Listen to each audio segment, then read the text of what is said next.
আল্লাহর কাবার দিকে যদি আপনি একটা বার তাকাও 120টা করে রহমত নাজিল হয়। আব্বা মায়ের দিকে তাকালে মকবুল হজের সওয়াব পাওয়া যায়। আল্লাহর কোরআনের দিকে তাকালে আল্লাহ নেকি দান করে দেয়। তাহলে বাপ মায়ের দিকে তাকালে, আল্লাহর কাবার দিকে তাকালে অটোমেটিক সওয়াব পাওয়া যায়। আল্লাহর কাবা শরীফটা তোয়াব করে হাজী সাহেবরা 7 বার করে তোয়াব করে। আল্লাহর নবী জানিয়েছে, এই আমার উম্মাতানিরা, ধরে নাও তোমরা অমুক জেলার মানুষ, তোমরা যখন মদিনা মক্কা শরীফে চলে আসবে, তোমাদের গায়ের চাদরটা রঙিন চাদর খুলে দেবে, গায়ের জামাটা খুলে দেবে, গায়ের গেঞ্জিটা খুলে দেবে, মাথার চুলটাকে মুন্ডানো করা হয়, নেড়া করা হয়। তোমরা একটা বার মরণের কাপড়, তাহার দেখা যায় ইহরাম কাপড়, এই কাপড়টা তোমরা গায়ে জড়িয়ে কদম তুলে আল্লাহর কাবার দিকে তোমরা যখন হাজির হয়ে চলে আসবে, এই জবানে ছেলে মেয়ে বিয়ে বাচ্চা নাতি পোতা আল আওলাদ কারুর কোনো কথা থাকবে না। এই জবানে একটাই কথা থাকবে, আল্লাহুম্মা লাব্বাইক লাব্বাইক লা শারীকা লাকা ইন্নাল হামদা ওয়ান নি'মাতা লাকা। এমন করে এই তাসবিহটা পাঠ করতে হবে। আল্লাহর কাবার দিকে যখন তোমরা আগে চলে আসবে, ওই কাবা শরীফে হাজির হওয়ার সঙ্গে সঙ্গে এই পাটা নিয়ে আল্লাহর কাবার চত্বরে প্রথম যখন রেখে দেবে, আল্লাহুম্মা তাহলে আবু রাহমাতি, এই দোয়াটা পড়তে হয়। আল্লাহর কোরআন জানিয়ে দিয়েছে, আমার বান্দা বান্দি বড় গুনাহগার, বড় সিয়াকার, বড় সাতাকার। একটা বার যদি আমি আল্লাহ আমার কাবা শরীফে যদি একটা বার কদমটা রেখে দেয়, আল্লাহর কোরআন জানিয়ে দিলেন, ওমান দাখালাহু কানা আমিনা। আমার আল্লাহ জানিয়েছে, বান্দা আমার ঘরে কদম রাখার সাথে সাথে ওর আগে পরের জিন্দেগির গুনাহ আমি আল্লাহ মাফ করে দিয়ে থাকি। আর একটু জোরে বলেন, আর একটু জোরে বলেন সুবহানাল্লাহ। তবে লক্ষ্য করে দেখা যায়, আল্লাহর কাবা শরীফটা যখন আপনি একটা বার দেখবেন, দুনিয়ার মানুষ দুটো কারণে কাঁদে। একটা বার দুঃখ পেলে, কষ্ট পেলে কান্না হয়ে যায়, একটা আনন্দ পেলে কান্নাকাটি করে।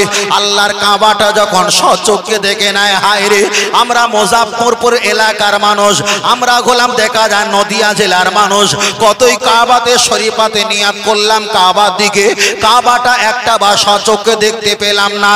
ওই কাবার দিকে আপনি যখন একটা বার তাকাবেন, চোখ থেকে পানি জারি হয়ে যায়, আনন্দে চোখ থেকে পানি জারি হয়ে যায়। আল্লাহর নবী জানিয়েছেন, আল্লাহর কাবার দিকে তাকালে আল্লাহ পাক তোমাদের ফিরি ফিরি বাড়ি পাঠিয়ে দেবে না। আল্লাহর কাবার দিকে তাকালে 120টা করে রহমত বরকত আমার আল্লাহ ওই উম্মতের প্রতি আল্লাহ দান করে দেবেন। আর একটা বার জোরে বলেন সুবহানাল্লাহ। তবে লক্ষ্য করে দেখা যায়, কেউ বলেছে আল্লাহর কাবা বাইতুল্লাহ শরীফে 16 জায়গায়, কেউ বলেছে 13 জায়গায় দোয়াটা কবুল হয়। আল্লাহর কাবা শরীফ ঘোরা হয়, ইন্নী উরিদু তুওয়াফা ইয়াসিরু ওয়াতাকাব্বালহু মিন্নি। আল্লাহর কাবাটা 7 বার প্রদক্ষিণ করা হয়, 7টা করে দোয়া বলা হয়। আবার আল্লাহর কাবার গেলাপ ধরে দোয়া চাইলে দোয়াটা কবুল হয়ে যায়। কাবা শরীফের যেখানে ছাদের পানি পড়ে, মিজাবে রহমান, ওই জায়গায় দাঁড়িয়ে দোয়া করলে দোয়াটা কবুল হয়ে যায়। হাতিমে কাবা, ওই জায়গায় নামাজ পড়লে দোয়া করার প্রয়োজন হয় না, ইবাদত করলে আল্লাহ কবুল করে নেয়। ওই জায়গায় দোয়া করলে দোয়াটা কবুল হয়ে যায়। মাকামে ইব্রাহিম, নবী ইব্রাহিম আলাইহিস সালাম যে পাথরের উপরে পা দিয়ে লিফটের মতো উঁচু হয়ে আল্লাহর কাবা নির্ণয় করেছিল, ওই পাথরের জায়গায় দাঁড়িয়ে দোয়া করলে দোয়াটা কবুল হয়ে যায়। জমজমের কূপের পানি পান করার মুহূর্তে দোয়া করলে দোয়াটা কবুল হয়ে যায়। আল্লাহর নবী জানিয়েছে, এ আমার উম্মত, আল্লাহর কাবা শরীফে গেছো, আল্লাহ তোমাদের গুনাহকে maaf করে দিয়েছে। আমি কি তোমাদের কোনো অফার দিতে পারবো না? আমি কি তোমাদের কোনো দেখা যায় ফ্যাসিলিটি দিতে পারবো না? তবে উম্মত জেনে রেখে দাও, ওই কাবাটা ত্যাগ করে যখন মদিনা শরীফে চলে আসবে, ওখান থেকে আল্লাহর মধ্যে নবী পাকের রওজা মোবারক কম বেশি 450 কিংবা 430 কিলোমিটার রাস্তা। আল্লাহর নবী জানিয়েছে, যতই বড় গুনাহগার হোক, যতই বড় পাপী পাপিষ্ট হোক, একটাবার ঈমান এনে যদি আমার মাজার মুকাদ্দাসটা যদি দেখতে পায়, আল্লাহর নবী আমার পাক জবানে জানিয়েছে মানজারা কবরিন আজাবাত লাহু শাফাআতি।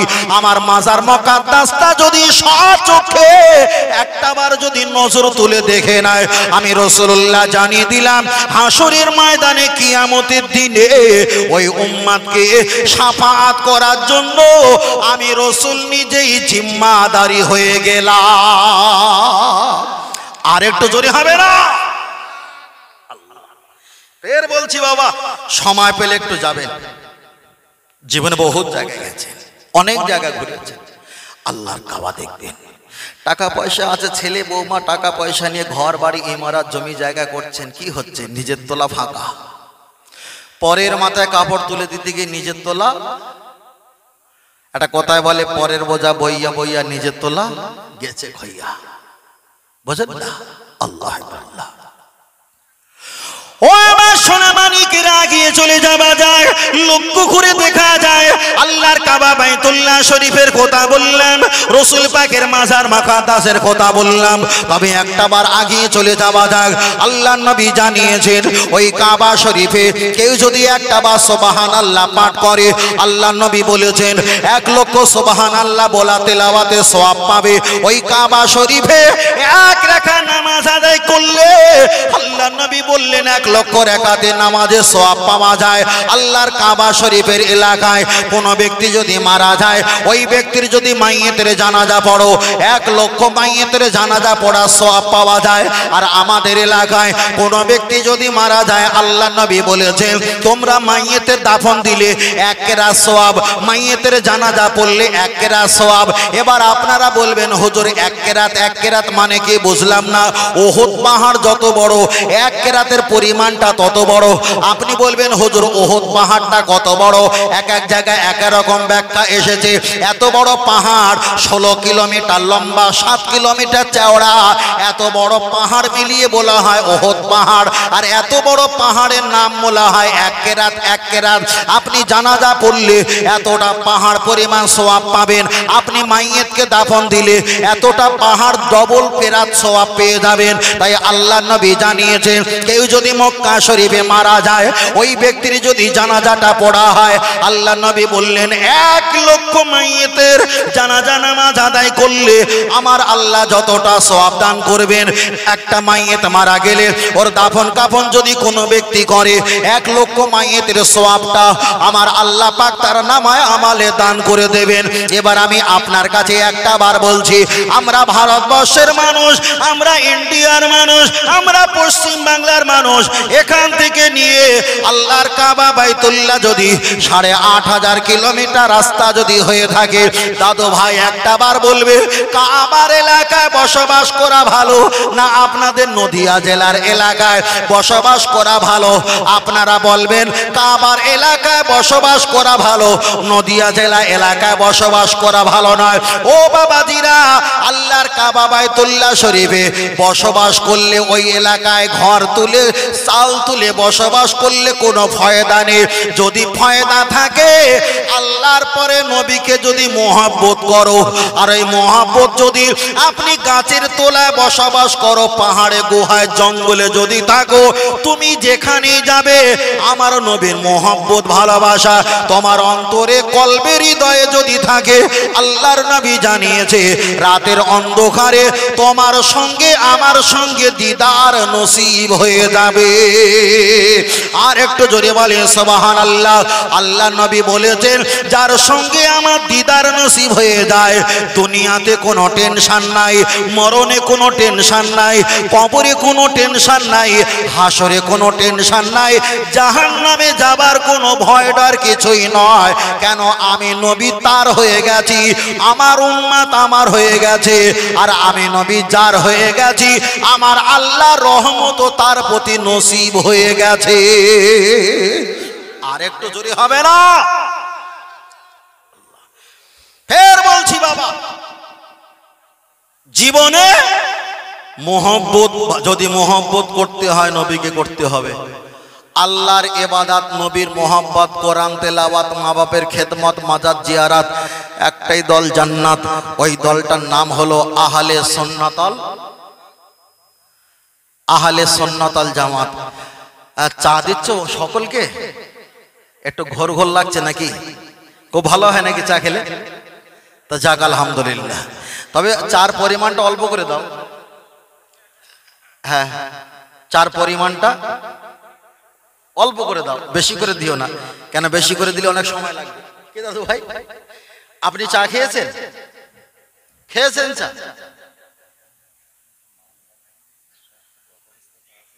ও, একজনের একটা মানি ব্যাগ হারিয়ে গেছে। মানি ব্যাগ যদি ডকুমেন্টস গুলোতে তো অনেক আছে, যদি আপনি একটু পরিচয় দিতে পেরে নিয়ে যেতে পারেন খুব ভালো হয়। ইমাম সাহেবের কাছে আছে, মসজিদের ইমাম সাহেব। ও, সেইভাবে বলবে তো। যদি কেউ পেয়ে থাকেন, মানে পাওয়া যায় না, আবার ঘুরিয়ে দিলাম, হারিয়ে গেছে। কোথায় হারিয়ে গেছে? কোথায় আনুমানিক কোথায়? এখানে নাকি রাস্তায়?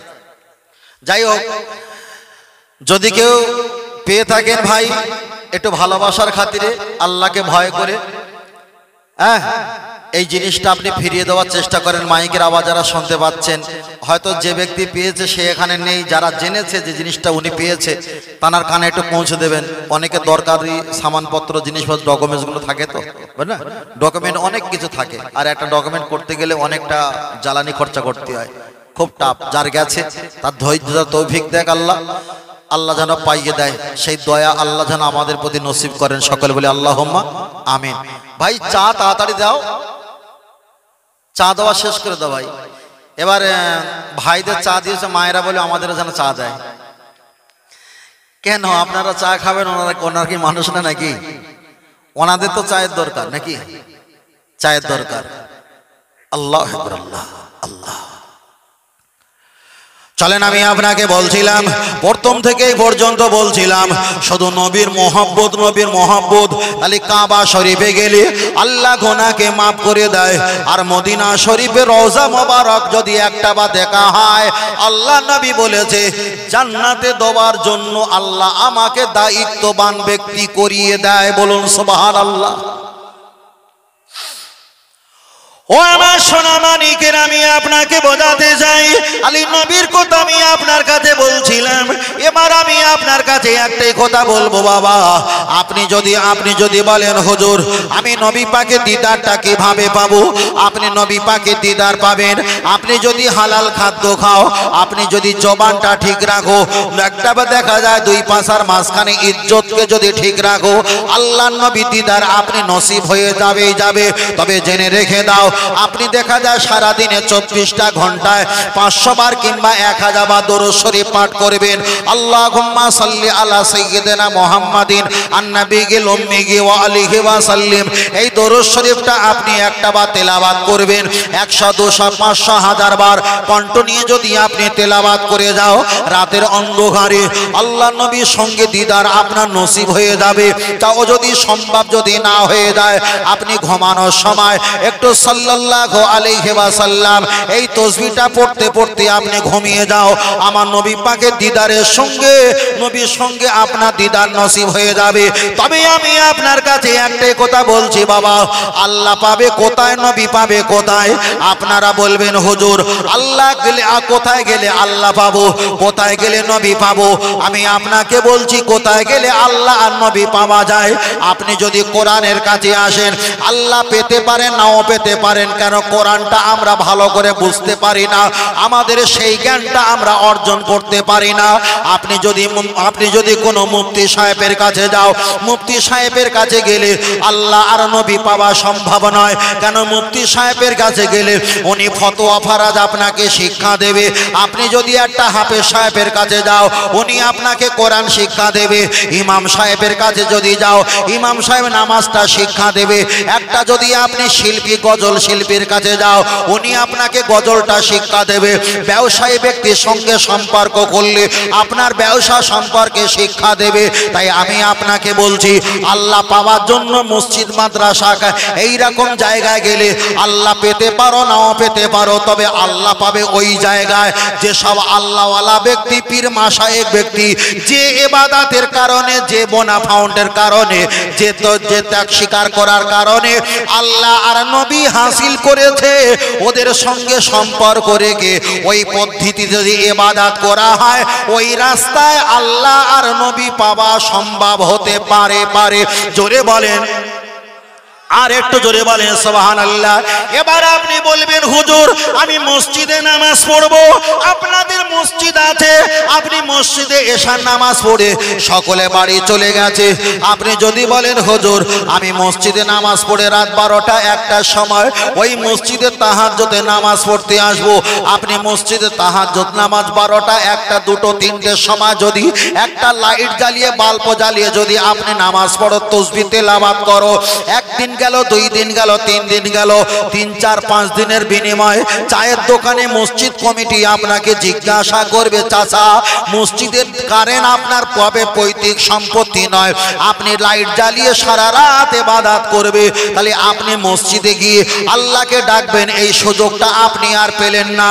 আপনি যদি বলেন হুজুর আমি ঘরে গিয়ে নামাজ পড়বো, আমি বারান্দা দাঁড়িয়ে নামাজ পড়বো, ও আমার দাদু ভাই বারান্দা দাঁড়িয়ে নামাজ পড়বে ভালো, তবে খারাপ অপশনটা একটা বার শুনে রেখে দাও।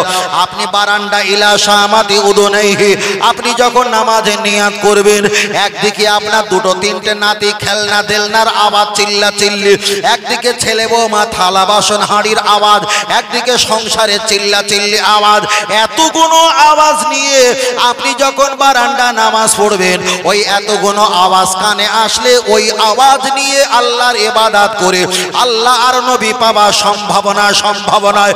এবার আপনি বলবেন হুজুর আমি ঘরের ভিতরে গিয়ে নামাজ পড়বো, অবশ্যই ভালো, তবে খারাপের দিকটা একটা বার নিয়ে যাও।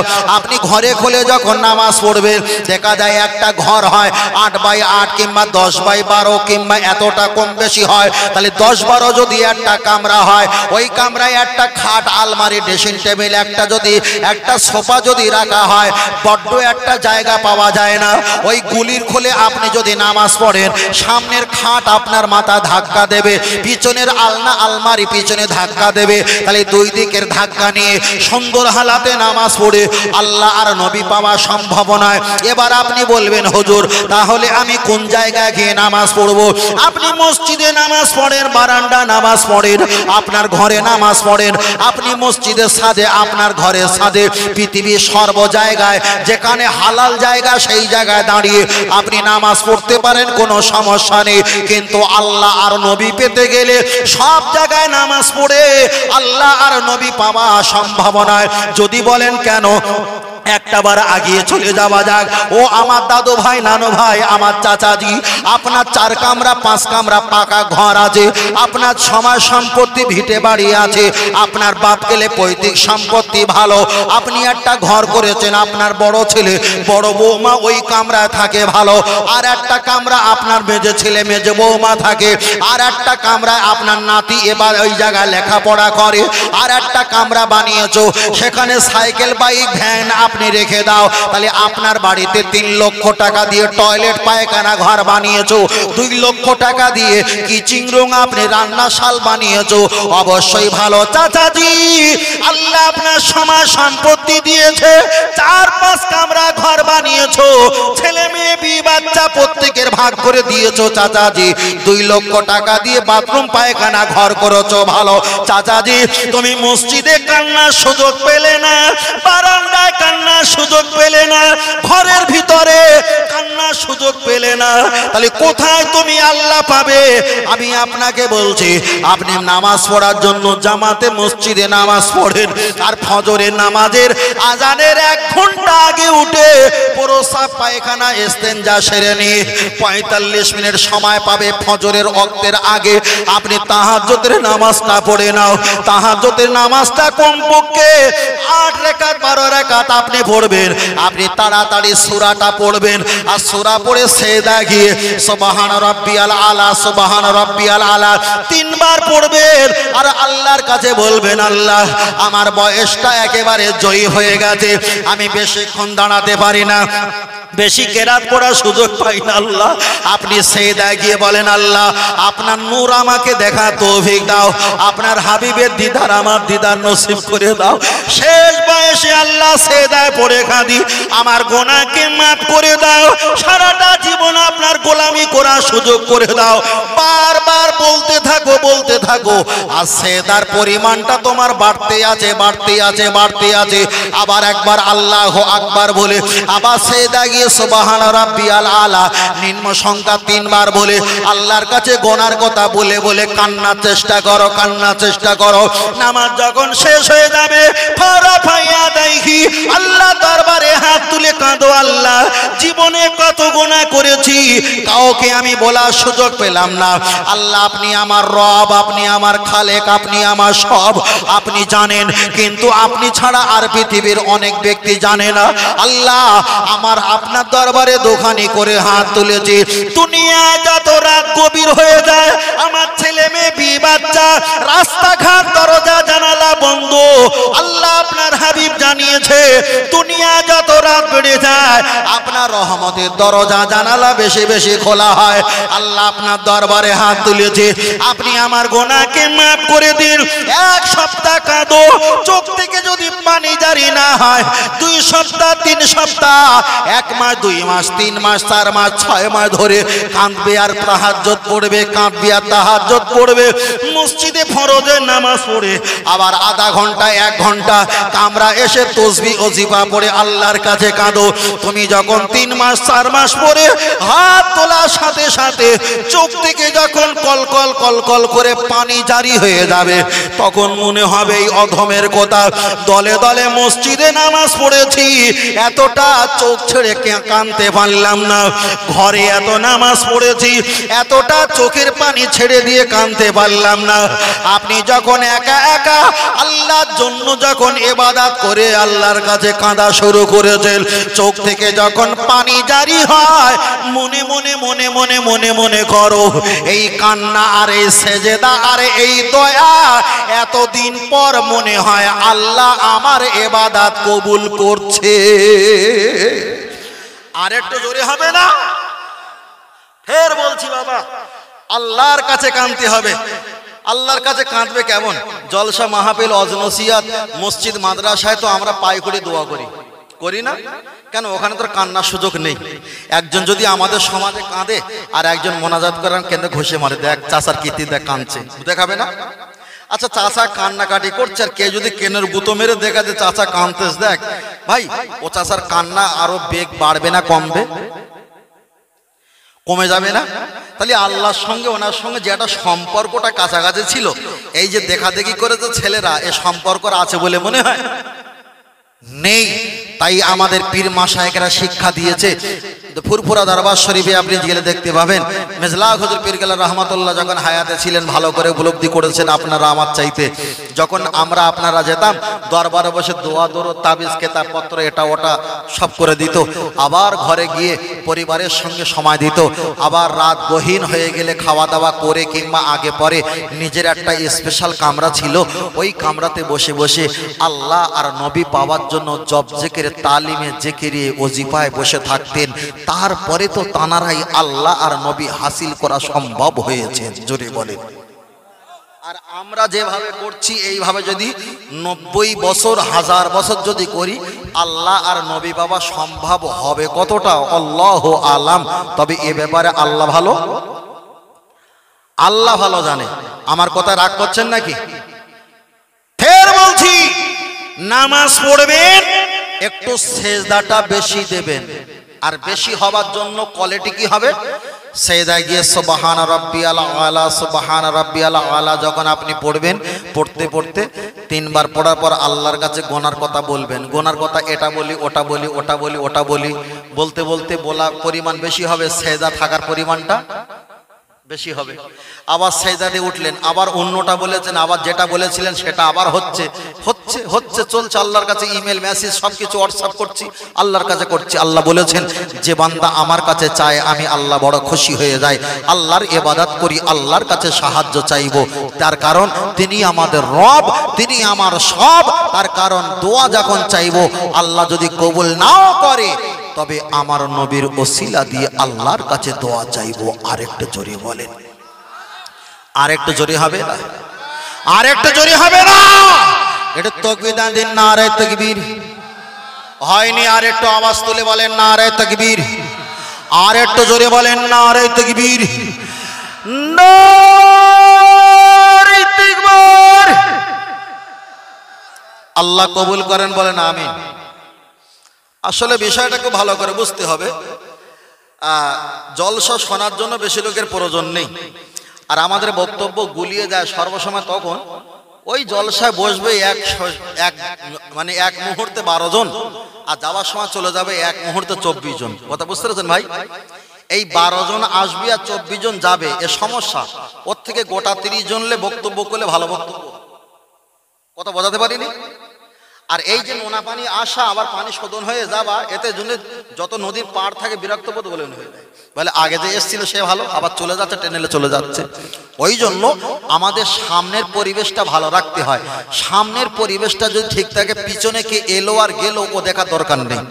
সামনের পরিবেশের দিকে তাকিয়ে বক্তা আলেম হুজুর তিনি তাকিয়ে তাকিয়ে বক্তব্য করে, উনি দেবে, ওনারা নেবে, নিতে পারছে কিনা, এখানে একটা কনভার্ট শুরু হবে, তাহলে বিষয়টা ভালো থাকে। বিশেষ করে মুর্শিদাবাদ আর নদিয়ায় বক্তব্য করতে আমার একটু যেন অসুবিধা বোধ বলে মনে হয়, তবে সর্ব জায়গায় নয়। তবে আমাদের ওই সাইডে বক্তব্য করতে আমাদের সুবিধা হয়, এই কারণে প্রতিটা কথা, প্রতিটা আওয়াজ, প্রতিটা লব শ্রোতাগুলো বুঝতে পারে।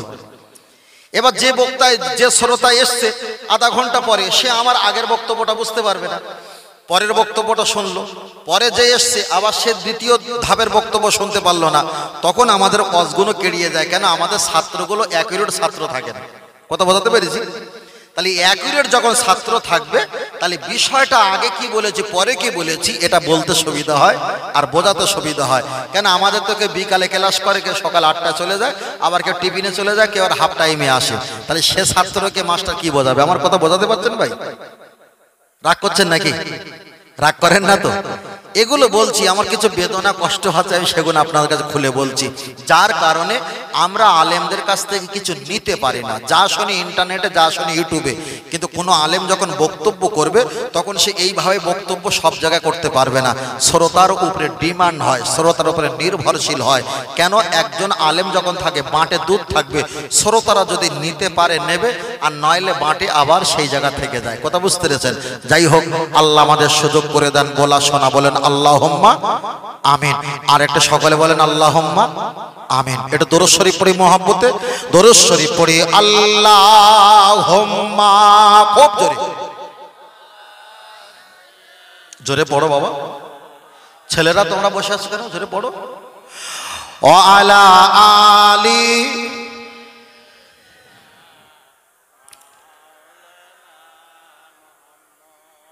ইয়া রাসূলুল্লাহ, ইয়া হাবিবাল্লাহ, সবাই বলবে? সবাই বলবে তো? ছেলেরা একটু বাপ চাচাদের সঙ্গে আছে, সঙ্গে করে একটু জোরে জোরে বলবে, ইয়া রাসূলুল্লাহ তুমি আল্লাহ রসুল, ইয়া হাবিবাল্লাহ তুমি আল্লাহর হাবিব বন্ধু। আমরা বলি না? বলি না? না আপনাদের এলাকায় নবীকার ভাইটাই বলে নাকি? আবার এরকম কিছু বলেন না তো? সর্বনাশ করবেন। তাহলে ইয়া রাসূলুল্লাহ তুমি আল্লাহ রসুল, ইয়া হাবিবাল্লাহ তুমি আল্লাহর হাবিব বন্ধু।